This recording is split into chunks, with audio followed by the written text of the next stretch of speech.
Hello my lovely Libras, and a very warm welcome to your 2019-2020 forecast.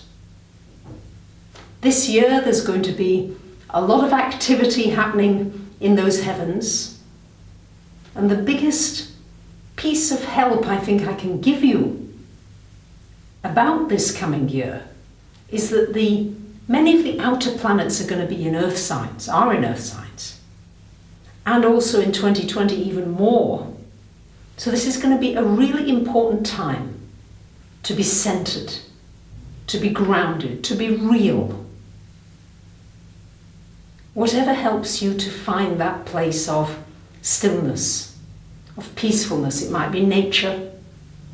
I would imagine yourself as a tree, a really strong, old, wise tree with its roots far down into the earth and stretching up there to the heavens. So all your mental activity, you're a mind sign. So your mind is always busy with lots going on. And it's going to be really important to stay centered, to keep your boundaries, to create tangible things in your life. It's going to be a wonderful time for achieving goals, things that you wanted for a while. As long as you're real and honest, you're going to be able to accomplish a lot. So let's look at what this year is. Let's break it down for you lovely Libras. We start out the year with some eclipses on the 6th of January, and we get eclipses in January, July, and again in December. Now don't worry about noting the dates, because at the end of this video I'll share with you all the important dates. So just relax and enjoy the information that I'm going to share with you. So on the 6th of January we've got a solar eclipse happening in the 4th house, and then as we move into July there'll be an eclipse in the 10th, and in December one here. So you're going to get this, and again in 2020 these points in your chart are going to be activated, this 4th and 10th houses. So what does it mean? Well, many of you I think are going to be moving, or will feel a restlessness. Where is my home? Where can I lay down some roots? Maybe that you need to be a little more flexible with the possible choices that you see ahead of you. Maybe there are other options. Maybe you've been narrowing it down to one or two places. Maybe there are several places that would hold possibility that you could move to. It's an opportunity for some new beginnings in the way that you see your security, your stability. What do you really need? What are your basic needs? And then the rest, well, maybe let the universe bring those to you. Let go, releasing. There's going to be a lot of letting go to be done, maybe around family, past things that have gone on, disappointments, hurts, betrayals. Seeing them, things may come out to light with the eclipses, but then there's an opportunity to let go, to forgive, and to move on with a new life for you. And certainly there could be a new residence. And then we've got the activation of the 10th house, so many of you are experiencing changes in your career, where you want to take your career to. You might end a job, start a new job. You might take your career in a completely new direction. It's going to be all about trusting the intuition here. What does your gut tell you? Some of you might be retiring or changing what it is that you really want to give to the world. And it doesn't have to be a career. It can just be in the way that you are. Maybe you're going to grow into your spiritual path more. Many of you have great wisdom. It's time to write about that, to inspire others, to do photography, film, music. Anything that inspires you in this entertainment field would be very good for you at this during these next couple of years, because you are a very creative sign, lovely Libras. So you can expect certainly some changes with family, with home, with career. Profound changes.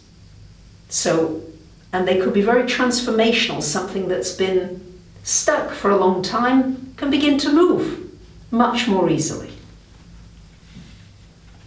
Now, on March the 7th, we've got Uranus finally getting out of your relationship house, where there have been many turbulences and changes over the last 7 years. And it's going to then stay in your 8th house until 2025, so a 7-year period. Uranus in your 8th house, what does it mean? It activates your finances. The houses always work in twos, so for me, when something big is happening in the 8th, the 2nd is also having an activation. So this is an opportunity for something new to happen for you financially. Maybe a new business idea, a new opportunity, something entrepreneurial. There could be some significant changes in a partner's finance or in a partnership that you have. Maybe it's time to break out and to be free of something that you feel has been restrictive. Uranus in the 8th is a wonderful time for exploring psychology, the workings of the mind, esoteric life, metaphysics, quantum physics, astrology, tarot, healing, all of these areas. And you may have some terrific ideas that you can add to these areas and inspire others with. So this could be really powerful, and you could experience some very deep healing for yourself, physically, mentally, emotionally, and on the soul level. So it could be very opening up for you, taking away any kind of suit of armor that you might have and being more vulnerable, and at the same time feeling very safe in that vulnerability. For much of the year, we've got Jupiter in your 3rd house, where it will stay until the 3rd of December. Jupiter in the 3rd. It's a wonderful year for learning something. Really stretch yourself. What would you like to learn? Maybe you already know something about a particular subject. It's time to expand that, to grow it. Maybe it's time to teach something. It's also very good for networking, for sharing information, for sharing the joy of something that you love with others. You may find that your community grows. Where you live, you connect with people around you more than you've done in quite some time. There will be opportunities to do that if you so choose. So all the Mercury retrogrades this year are in water signs. You'll be pleased to know that Venus and Mars do not go retrograde, so there's a lot of opportunity for forward momentum this year. We are going through a huge shift in consciousness. There's the old world and the new world. The old world of the suffering, the pain. The new world of the ease, the compassion, the love. We're in between the two. You may already sense that and feel that. That's going to intensify this year. And with the Mercury retrogrades in water signs, be kind in your communication. Be kind to yourself. What are you saying to yourself? Are you being kind, or are you telling yourself you haven't done enough, you need to do this and that and the other? Maybe it's time to be silent and just to listen. And with any kind of important communication, I would suggest maybe sleeping on it and then seeing how your emotions are the next day before you share everything. So there you have it, my lovely Libras. I wish you a wonderful year. You might want to have a personal reading to see what 2019 has in store for you. I've done some astrological cards and paintings and posters that you can get. You might want to take a look at my website, yourastrologysigns.com. You might want to get a musical composition specially composed according to the astrology in your chart, or a friend's chart that you might want to gift.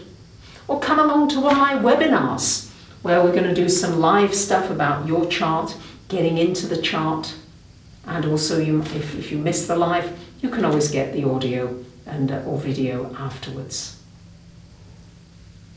Thank you to so many of you who share, comment, subscribe. I hope you feel the joy that I have, the inspiration and upliftment that I want to transmit to you as I share this information. Thank you for listening. Bye for now.